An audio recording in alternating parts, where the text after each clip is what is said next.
on the SportsMax Zone. The last two matches in round 6 of the Jamaica Premier League were contested on Monday at the JFF UWI Captain Horsborough Centre of Excellence. George Davis and Chris Taylor were on commentary, and we join them now for a roundup of the action. Well, we're 6 match weeks deep in the Jamaica Premier League, powered by Digicel, and we've been going at 2.5 goals per game. The goals per game average, Chris Taylor, dropping just a little bit because we've had some low-scoring affairs. Today we expected more goals, but we have to make do with what we got. In the second of the 2 games today, Tivoli played Dunbeholden, and at the end there was 1 goal in it. The rainy conditions greeted the players when they came out. Oldham striking the crossbar early for Tivoli. And he was good all season from the all game with from the dead ball, the number 26 for Tivoli. And this was one of the opportunities for Dunbeholden coming forward, and Diego Houghton between the sticks. Excellent double save. And then an opportunity to clear, but Tivoli probably having the better of the spoils. Nakil Wright walking through that challenge where the ball broke for Stephen Barnett, thwarted by Damien Hyatt. Another angle of this. And the 2-time Premier League winning goalkeeper going with the feet. But that won't match this save from Stephen Barnett, Chris. From the near post, excellent right-hand save by Damien Hyatt. He was superb right throughout the game. And some telling saves, especially in the latter half of the game. Damien Hyatt, a 2-time winner, as you had mentioned earlier. And then this is the crucial moment. Nicoy Christian pops it up for Dean Andre Thomas to attack it. Attack it he did, but the goalkeeper Diego Horn also went for it. And Chris Taylor believes that it was too soft for Okita Nicholson, the referee, to give a penalty for that, which Atafaroy Bygrave scored for his 5th goal of the season. And it's a shame that the game was decided by that. Yes, good penalty taken by Bygrave, but I thought Okita Nicholson much too soft, and Hyatt again between the sticks. Just couldn't be beaten today. Yeah, that deflected off his own teammate, Demario Phillips. And Tivoli threw everything at Dunbeholden late. That header from Thompson. And Hyatt again equal to the task with the save. So that's what happened in that game. Tivoli falling 1-0 to Dunbeholden. And as you remarked on commentary, this is the first game this season that Tivoli haven't scored. Yeah, it was a struggle for them. Warner Brown just not getting it together. I don't think he had enough help. It was a good start for Stephen Barnett, but as you say, just not clicking in the right way, Tivoli, and then losing on top of it. Just a double whammy for them. All right, the early game was played in blazing sunshine. Portmore United and Harbour, 2 teams who've had less than satisfactory starts to the campaign. Let's look back at those highlights. Amal Knight and the gold and blue for Harbour, and Portmore in the blue and white. This ball over the top, and Zimines couldn't make up his mind and thwarted by Benjamin Williams. Couldn't work out his feet. It's not often you say that for a player who is 2-footed, but Zimines didn't have the best of games, and then that opportunity, poor defending by Stephen Young and Trayvon Reed. What a save that was, though, with the right hand, and Trayvon Reed denied at that point his 3rd of the season. Yeah, and then O'Shane Staple, we'll talk about him later. Benjamin Williams getting out quickly to block him, and then Saniki Burton on the line to block that one. Trayvon Reed, this is the crucial dribble, works on Jaheen Rose. Rose stops him, and then for some reason went in for that challenge. Did so well, Jaheen Rose, the Clarendon College schoolboy. And Trayvon Reed with the Paul Pogba approach, slotting it into the far triangle. And Williams, no chance for him. 3 on the season for Trayvon Reed, but yeah, poor defending by Rose. Williams got injured, was replaced by a centre-half who was deputising as a goalkeeper, Gawain Austin, who made a fantastic double save, including this one from Dyer, who was offside, but Austin wasn't to know. Look at this from this angle, Chris. This save from Dyer. Lovely. That was going into the far corner. Austin was brilliant. I think he could vie for the job. Yeah, but then he gave away this ball straight to Staple, who took a touch, took another touch, and bang for 2-0. And no matter how good he wasn't going to deny Staple his 3rd of the season. What a strike from 25 yards out. Said at first he hesitated because he thought he was too far, but then said, what the hell, let me go. And that was a beautiful strike with the instep. Great technique. And his 3rd of the season, and a top goal for Harbour.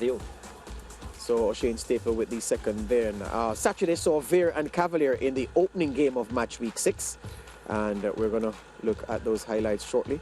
The Vere team coming in, a much changed squad. Javier Brown playing defensive midfield in that game, tripped, and the referee pointing to the penalty spot. It was a flat performance by Cavalier as defending champions, and Javier Brown, as you say, won the penalty and then converted. Too much pace, and he beat Panton to the right side. And then this crucial moment, sparking an argument that continued long after. Cleo Clark, a second-half substitute, the Garvey Maceo schoolboy, bringing down Javier Brown, and the referee signalling penalty. And then the second game, Arnett Garns, Allen Marlon Allen with a poacher's double. That one to open the scoring. And then look at this one. This is not many players can score this to have the presence of mind to react like that in that position. Agility and flexibility, the 20-year-old from Ocho Rios High. And lovely finish for him. He has really come into the season well for Arnett Gardens. And a fixture there, you see Ladrick Horton celebrating his goal, but it was only academic at the end of the day because a solid performance by Arnett Gardens. There you even see the substitute.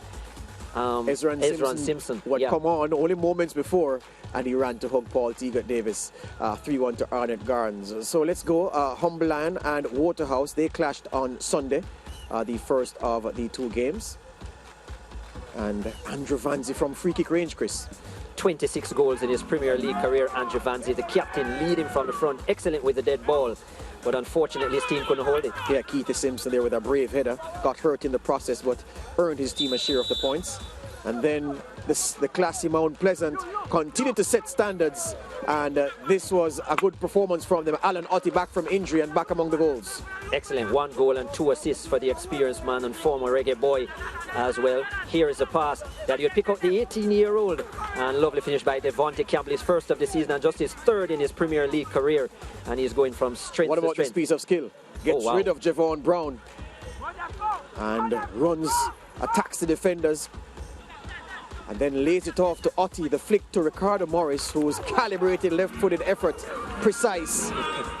Mobe, Mount Pleasant rather, in top form. Then Trevante Stewart, a player I like. Malines United finding the goal for them. Scored in consecutive games, but then Daniel Green found his 5th of the season from the penalty spot.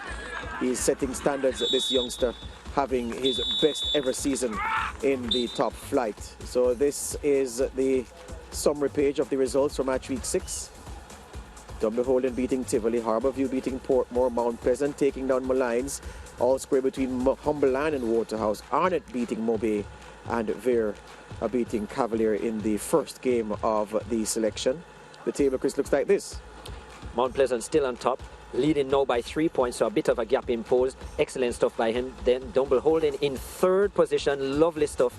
And 2.59 goals now. GD, you won't be happy about that. Humble Lion and Tivoli Gardens still without a win in that column, and that's concern for those two. Yes, indeed. 2.69, the goals per game average that we've fallen to, and I need it to remain at 3. The upcoming fixtures, let's look at the Saturday games. Humberland, Harbourview. That's on SportsMax. And then Waterhouse and Mount Pleasant. The fans at Draxall. Yes, we're going to Draxall for match week 7 because the 1,300 or so fans will be allowed inside Draxall. We'll get to see their high-flying team at home against Waterhouse, a team that trails them in the table. So that's what we've seen. A good week of football again, Chris, and the league is alive and well, we can report. No, excellent stuff as well. Good to see Mount Pleasant keeping up their level of consistency. Dunbeholden coming on in their own way as well, up to 3rd. But yeah, concerns for Humble Lion and Tivoli Gardens, just not able to get wins so far and giving up points. But yeah, exciting stuff in the Premier League, and I look forward to Draxall. Yeah, Taffroy, Bygrave and Daniel Green, the leading scorers with 5 goals each in the JPL. Match week 6. Match week 6 is history. Match week 7 will come from Draxall in St. Anne. Yeah, thanks, George. And Chris, we go to break now, and we'll be back in a short while for the closing minutes of the show.